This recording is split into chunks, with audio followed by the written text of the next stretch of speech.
The Masked Empire by Patrick Weeks. Chapter 10. Sir Michel had grown up in the slums of Montfort, and then in a noble's estate. Years of training with the chevaliers had taught him how to keep himself and his horse safe in the forest, but he had never grown to like them. He detested them, in fact. And now, as Empress Celine followed Bala and Felasin toward the Dalish, they were leaving the plains and returning to the forest for what promised to be an uncomfortable journey. He knew that they were vulnerable on the open plains, visible for miles in every direction. He understood that the damned Dalish made their homes in the wildlands like the forests and hills. None of that changed the sick wash of dread that passed through him when he left the open air and rode into the twisted branches and dead leaves. Felasin said they were getting close, and Michel, though no great tracker, could see the signs. The trails they rode were too wide to simply be animal trails, and the clearings where they stopped to rest hid the ashes of recent campfires under a carpet of dead leaves. The forest around them twitched and crackled and seemed to watch. They stopped in one of the clearings that night. Briella had brought down a small deer, and Felasin skinned it with quick efficiency. Celine, to Michel's surprise, built the fire and gathered herbs from nearby to season the venison. He would have placed a strong wager against ever seeing the Empress of Orlais build a fire, but she seemed to know what she was doing. Michel himself tended the horses. His own stallion, Chertien, was doing well, though he'd lost some weight. Celine's gelding was still skittish, and his coat wasn't in good condition. Michel rubbed him down as best as he could with limited equipment he had on hand. He hadn't had to care for his own horse since the training days, and his servants had carried the brushes and picks to tend to the horses each night. "Sorry," he said, using a spare leather strap to wipe the sweat from Chertien's flanks. "Best we have on hand." Chertien grunted, then let out a snort and lifted a leg for Michel to tend his hoof. Michel chuckled. "I'll see what I can do." He looked through the small bag that he held, the tools he used to maintain his armor. A small iron pry bar might work well enough as a pick. "Keep the horses tied tightly tonight." Michel blinked and looked over to see Felasin staring at him, lit with flickering gold by the campfire. The elf had a long, thorny twig between his thin fingers, staring at it intently. In the firelight, the tattoos on his face seemed to twist and move of their own accord. Briella and Celine were nowhere to be seen. Likely they had gone off into the darkness to practice with their daggers. "I know how to see the horses." Michel turned away. "You knife-ears don't even ride." "Neither do peasants, chevalier." Behind him, Felasin chuckled. Michel spun, knowing that the elf was goading him, but the wave of cold dread that tightened his neck and throbbed around his temples would not be denied. "Still your tongue." "Why?" "I didn't promise not to tell anyone." Felasin grinned at him. With an effort, Michel unclenched his fist. The horses were whickering nervously. "What would you have of me?" "An answer to start." "Why have you stayed with her?" Felasin asked. "Your Empress's cause is desperate. You rebuilt your life once. You could do so again, hire out your considerable skill with the sword in some town where no one even knew you were Celine's champion." "I swore an oath," Michel sighed. "I don't expect you to understand." "Honor and duty? Of course not. I'm an elf, and honor and duty are concepts exclusive to heavily armed human horsemen."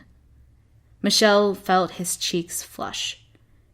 "You know nothing of the slums. My life there. The academy gave me my honor, and the peace of knowing that as long as I am true to it, I may die a happy heart. Unless your secret is revealed. How terrifying it must be to spend your life as something you do not believe you are." Flassen's voice held no mockery now. He spoke with a quiet sadness better suited to an old veteran. All the heroic battles, the serving girls following you to bed, and you can never truly enjoy it. Michelle checked the horse's ties and then went over and sat down heavily by the fire. I've enjoyed my share. Have you? Or was some part of you holding you back? Flassen asked, twirling the thorny twig through his fingers. Checking each word whispered by candlelight to make sure no commoner's slang slipped through. Throwing out slurs like knife ear a little too often, so that no one could accuse you of having anything in common with the elves. How easy it must be for you, Michelle shot back. Walking around with your life tattooed on your face. Flassen leaned back and looked up. Through the clouds, a half-moon shone dimly. Once, my people walked this land as gods. We worked magic that would blind you with its beauty. Now, we lurk in deep forests and prepare for the next time you Shemlin do something that upsets the balance of this world. Do you know what I was in my time, boy? A young Dalish elf who ran through the forest listening to stories? Michelle shot at Flassen a look. Flassen started, then laughed despite himself. Well said, Chevalier. After a moment, he stared into the fire and let out a soft breath. We rode the Hala. They lead with such grace and beauty as to make your horses look like Freldin dogs in comparison. They were smarter, too. He chuckled. Which often made them willful. Michelle's elven mother had told him stories about the great white deer that the elves used to ride. He had been young, 5 or 6, and he remembered being scared. The only times he had seen people riding were when the chevaliers came into the slums to kill people. Michelle looked over at Xiexien. It had been a long time since he had thought of the talk with his mother. He had not missed it. I don't hear Celine or Briala, he said, to change the subject. They may be practicing something different, Flassen said and waggled his eyebrows. Michelle glared at him. That's offensive. Love is not offensive. Awkward, doomed, or ill-timed, perhaps, but not offensive. If you believe your ward can lure the Empress with her elven wiles, Chevalier, Flassen said without heat, do you think Celine could be lured with something she does not desire? Michelle looked off into the darkness. How could she desire that? I cannot say, Flassen admitted. To think she could be even tempted after your Empress burned the slums in Halam Sharal. I meant Celine, the Empress of Orlais, sleeping with an elf. You meant nothing but to shout knife ear so that all the world would know which face you chose to wear. Flassen snapped. And you have enough blood on your hands to be a man. Act like it. You understand nothing of Orlais. Michelle waved at the gnarled wood of the trees around him. Perhaps out here, you lie with whomever you like, whatever you like. In the court, it would be one thing to engage in a single dalliance, a passing fancy with one that caught her eye. But to take a servant as a long-time lover? The paramours of an emperor or empress are politically powerful in their own right. Briala holds the ear of the Empress. Hopefully more than just one ear. Flassen grinned. It was too much to be borne, the elf joking about Celine as though she were some tavern wench. Michelle rose to his feet. He was unarmored, but his hand went to his sword. You insult me and my Empress. Quite the opposite. Flassen rose in a fluid movement, and his staff glowed green as he held it out with one hand. The other still held the twig, which Michelle would have sworn twisted and shivered in Flassen's grip. I need you. So does your Empress. She goes into great danger, and she needs a champion who knows who he is. He stepped closer. The Dalish will see the greatest of Shemlin warriors, and their foolish young men will still want a chance to try their skill against you. You need to still your temper and deny them that chance. I will do as I... Michelle broke off as something in the woods cracked and crashed. A moment later, a low, rumbling roar shook the leaves in the clearing, and wind rushed past Michelle, carrying the stench of dead air coughing up from a crack in the ground. "What was that?" he asked, turning toward where he thought it had come from. Another great crash sounded from behind him, along with a noise like tearing cloth, and Michelle looked frantically into the trees for some sign, some flicker of movement caught at the edge of the firelight. But there was only the hideous, unnatural noise. "The reason I suggested you tie the horses tightly," Felassen answered, and held up a thorny twig in his fingers. "This is philandris, a powerful poison, though it only grows where the veil is thin." "Meaning?" "Meaning that there is a small chance that something might have come through." Felassen tossed the twig into the fire. It hissed and snapped, then crackled to ash with a wisp of green smoke. "And you chose not to tell me this?" "I didn't want you to worry. It was very unlikely anything actually would come through." From the darkness beyond the clearing came the tearing cloth sound again, and another roar, and Felassen winced. Although clearly more likely now. Michelle drew his blade. "We need to get the others." Celine fainted, slashed high, and rolled to the side as Briella came in a flurry of rapid strikes. Her right blade lashed out and traced a tiny line along Briella's armor, just above the hip. "You've remembered how to move," Briella said, panting.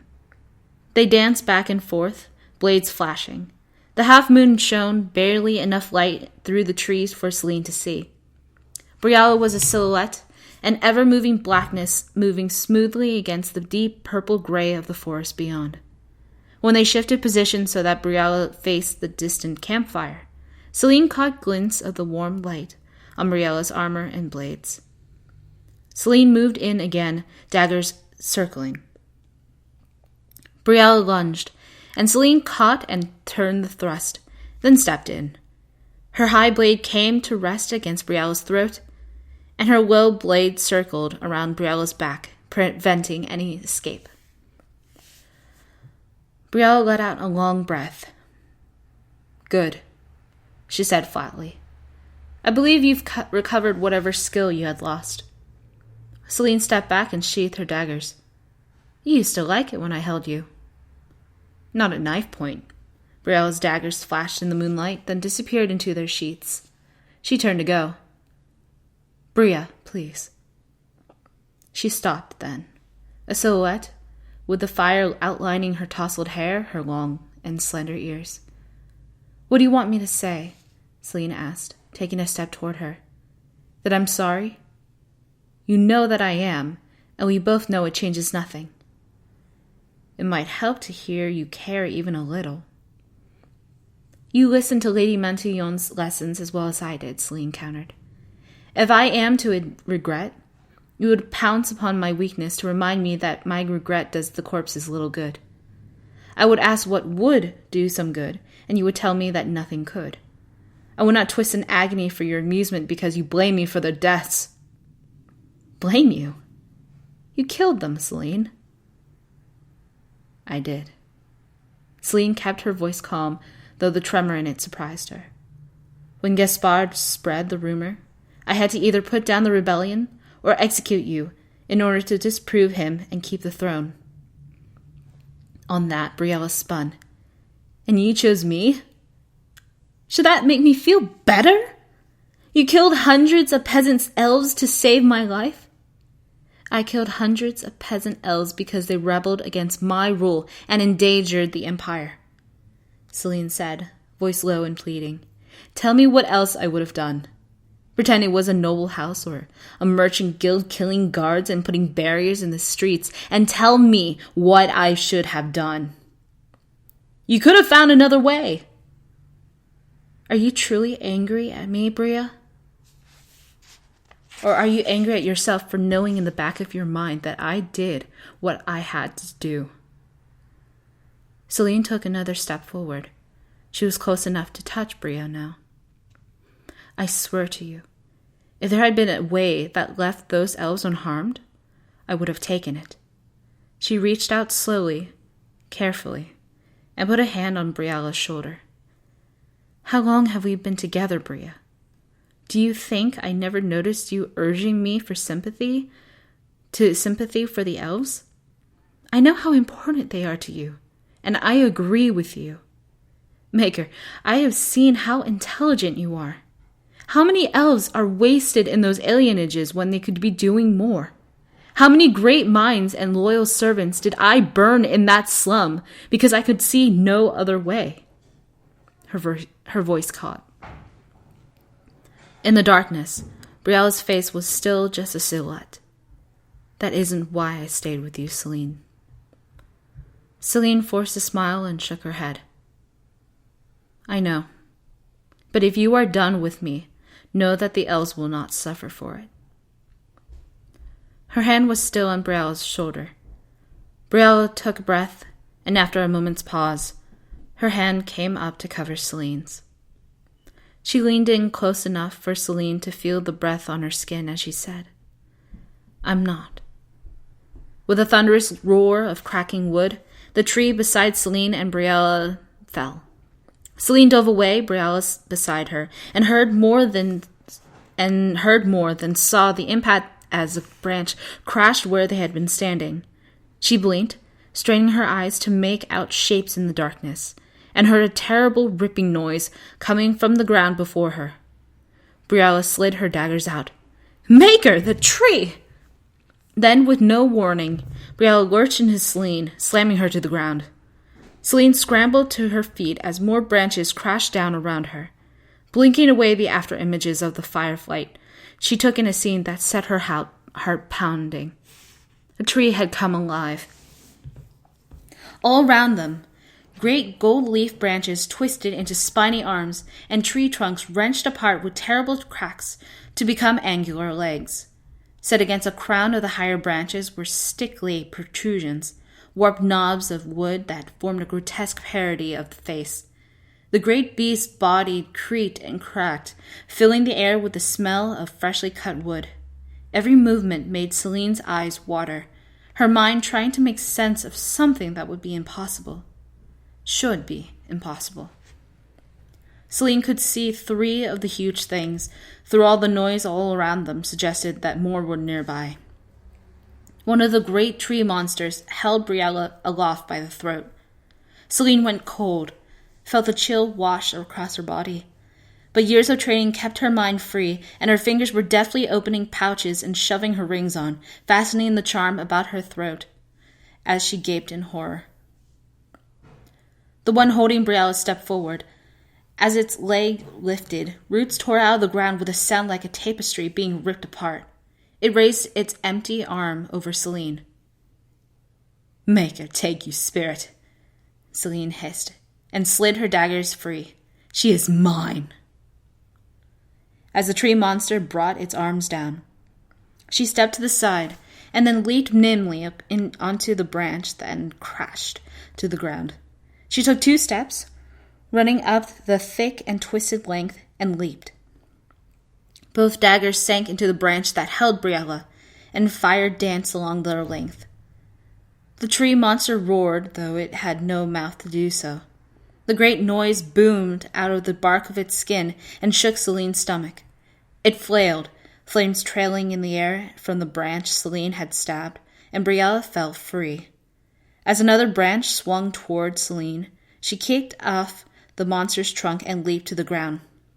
Bria! Bria, get up! Celine brandished her daggers.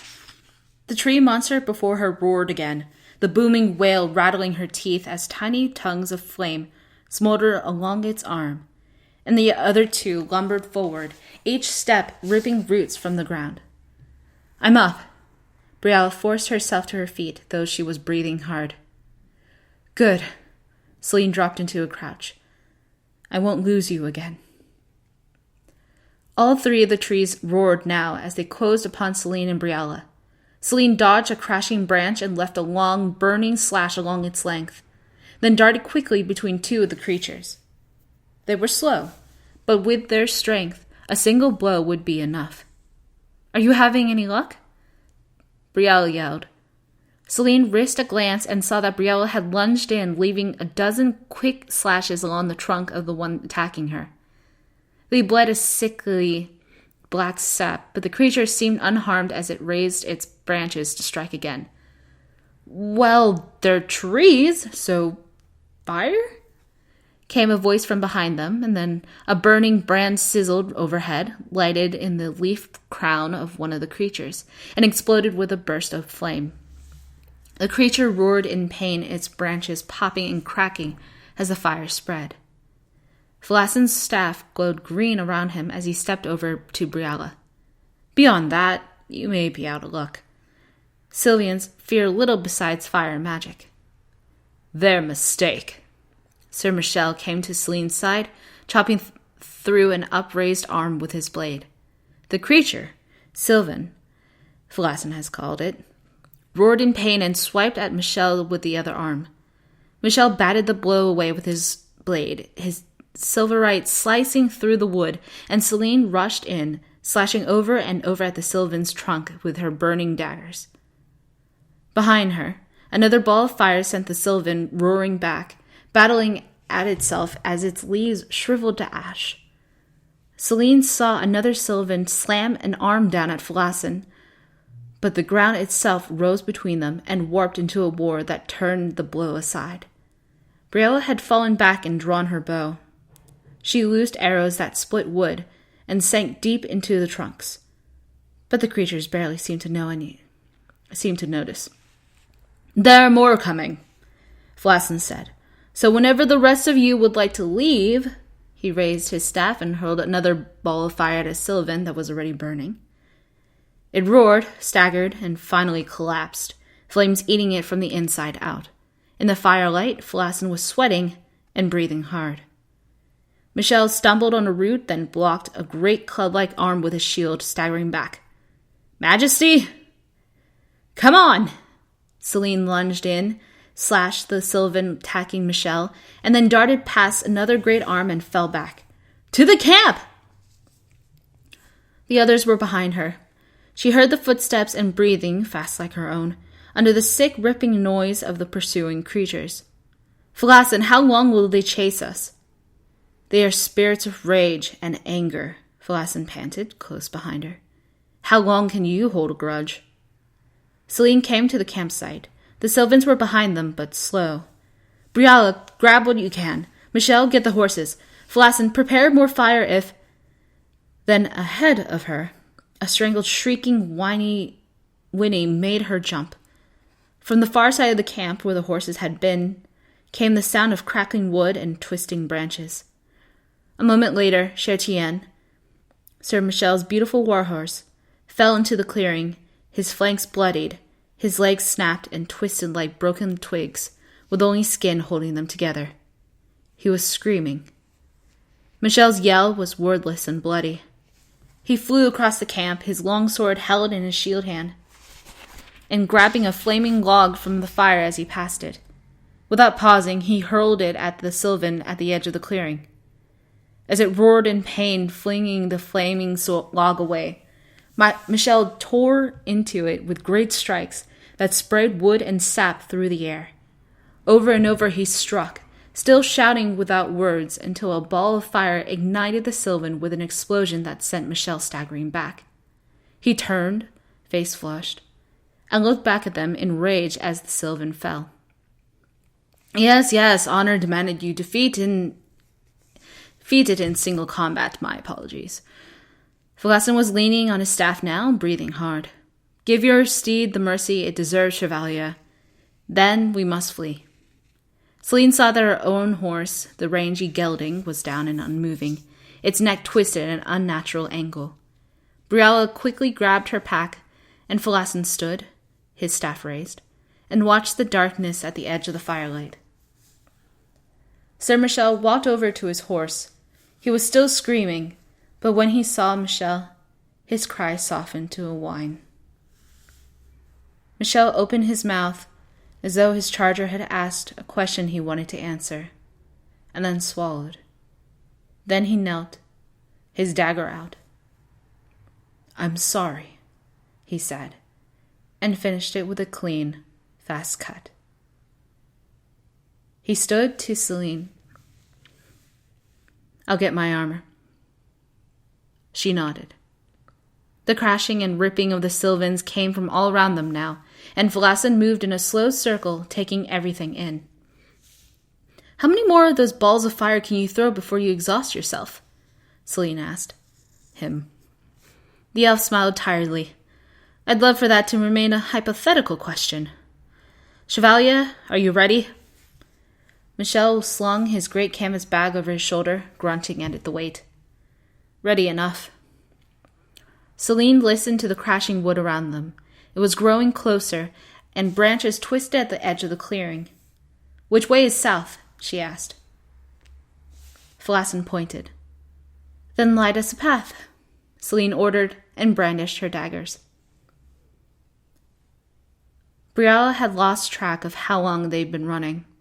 The thick forest hid the moonlight, and they only had Vlasin's staff to light the way. The green glow twisted everything around them, making even harmless trees seem to stretch out their limbs as they ran. Roots hidden beneath a carpet of dead leaves caught at Brielle's ankles, and bare branches scratched at her face. Her armor rubbed raw at her shoulders and knees, where sweat had soaked through her underclothes.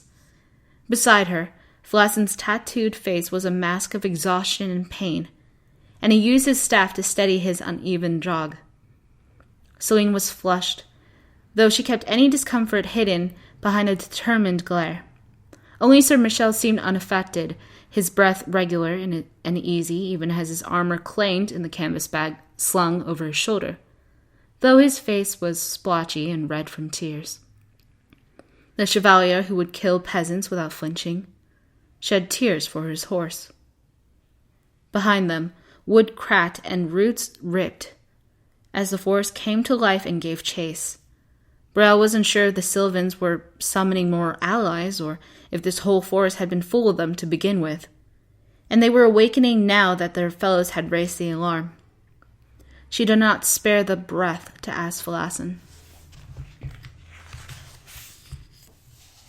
"How much farther?" Bioware gasped, nearly running into a tree and pushing it off of it instead. "There is no way to know," Vlasin said, nearly tripping on a root that caught his staff. "When they lose interest, they are—" He paused for a moment, then grunted as he stepped over a low bush.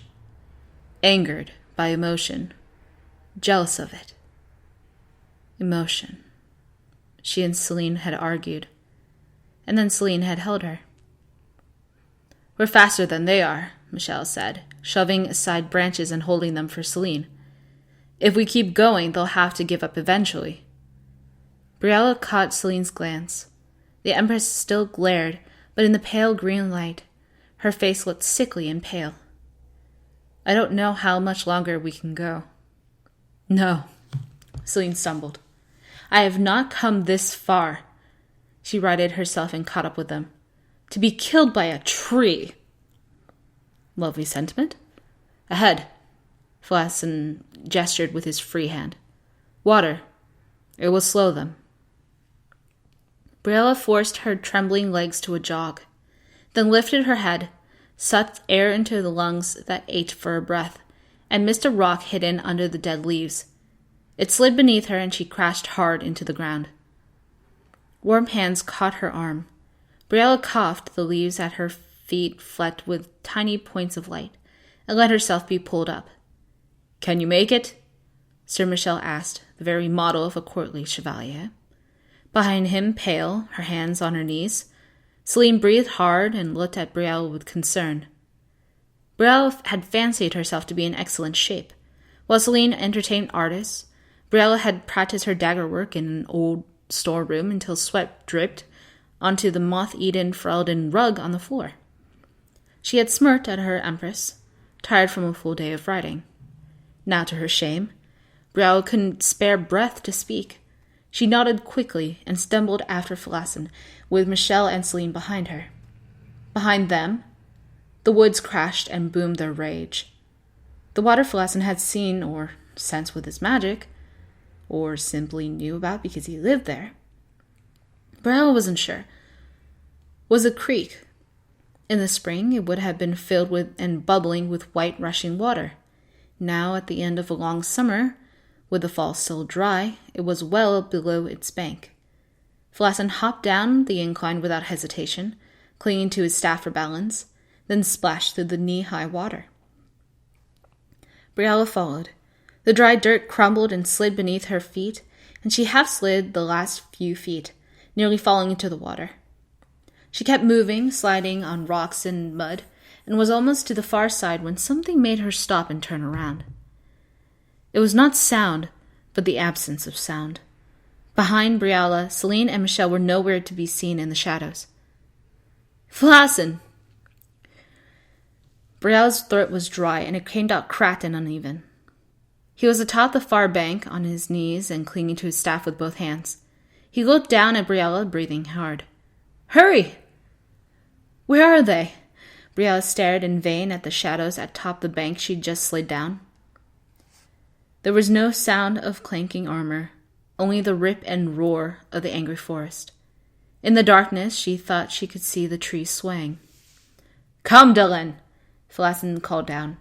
The Sylvans are almost here. They were drawn to emotion, he had said. She was still angry, still hurt, still gutted by the betrayal, even as the truth of what Celine had said. The hurt in Celine's face, unmasked in the darkness, fought back. But under that, even still, was a dark, empty pit in her stomach at the thought of never seeing Celine again. Briella swallowed and took in a long breath. Then she stumbled back across the creek, sank her trembling fingers into the loose earth, and pulled herself back up the bank. She was nearly blind on this side. The light from Felassen's staff only made the shadows sharper. Ahead of her, as she clawed over the lip of the bank, she saw the trees crash and fall apart as a massive sylvan tore into view, leaves spraying away with each savage moment. It lashed out at something beside it. It was Sir Michel. The Chevalier still had his arms in the canvas bag, and now he carried his Empress in both arms. Even in the darkness, Briella could see Celine's pale face and the blood trickling from her scalp. The Sylvan's blow smashed into the armor bag on Michel's shoulder and sent him tumbling out from the trees. He cradled Celine as he landed, then staggered back to his feet, sliding his long sword free and readying his shield now that his hands were free. He glanced over in confusion as Briella crawled towards them. You did not run. Apparently not. Briella reached Celine, checked her pulse at her throat. She was alive and breathing. Can we retreat? Michel swung his long sword in a mighty arc, tearing stray branches from the Sylvan's arm. They would crush us before we reached the creek. He slapped aside a blow with a grunt. Can you get her away safely? I don't think so. One of Celine's rings summoned magical flames around any weapon she wielded. Brielle fumbled at Celine's hands, shaking with exhaustion from unnatural booming roar. Majesty! Michel shouted, leaping away at another crushing blow and hacking great chunks from the Sylvan's trunk. Majesty, you must wake! In the darkness, Brielle could not tell the rings apart. She slid both free, then jammed them onto her own fingers. She stood, raised her bow, drew an arrow, and nocked it. She nearly cried when the ruby ring on her hand flared, and flames lit the arrow. Can you get her away safely? She called, and sent a flaming arrow into the Sylvan's trunk. It flinched back from the flames, roaring in pain. Michel turned back, staring in stupid confusion, and Brielle knocked another arrow and fired, and then again, shooting flame into the leaves and branches of the beast before her. Yes, I can. The trees in front of them ripped apart, and another Sylvan crashed out, to join its burning fellow. Briella put a flaming arrow into the Sylvan and spared one more moment to look down at Celine's lovely pale face. "Then go," she said. "I will—" She was cut off as 200 arrows, blazing brilliantly with scarlet flame, lit the night sky and rained fire down upon the Sylvans. Briella turned in shock and saw a line of flames across the creek. They danced for a moment and lit the sky again as arrows flashed overhead, and then fell among the Sylvans. Burning and booning their pain, the Sylvans ripped their roots from the earth and crashed back into the forest, smashing trees from the path they had fled. As they fled, Briella listened to them go, unaware until she felt the cold in her legs that she dropped to her knees. Michelle stood beside her and Celine. "That was fortunate," he said, though it sounded more like a question than a statement. Briella looked back at the archers across the creek. She could make out nothing save that one of the scarlet flames burned brighter than the rest. It was near the green flame that she knew was Flasson. Then several of them climbed gracefully up from the creek bed, simply but beautifully armored in supple leather, with scarlet fire flickering down the lengths of their iron-bark blades and making the tattoos on their faces dance. Briella stared at the first Dalish elf she had seen besides Flasson. "Masaranis," she said haltingly. "I owe you my life, and—" "It's as he says!" one of the Dalish called back across the creek. "A flat ear and 2 Shemlin!" "Bind them!" came an older man's voice, and the elf before her nodded. "Kill them if they resist." Beside her, Michelle looked at Celine, then the elves. Then, with a soft laugh, he dropped his sword. "At long last, Briella, you found your people."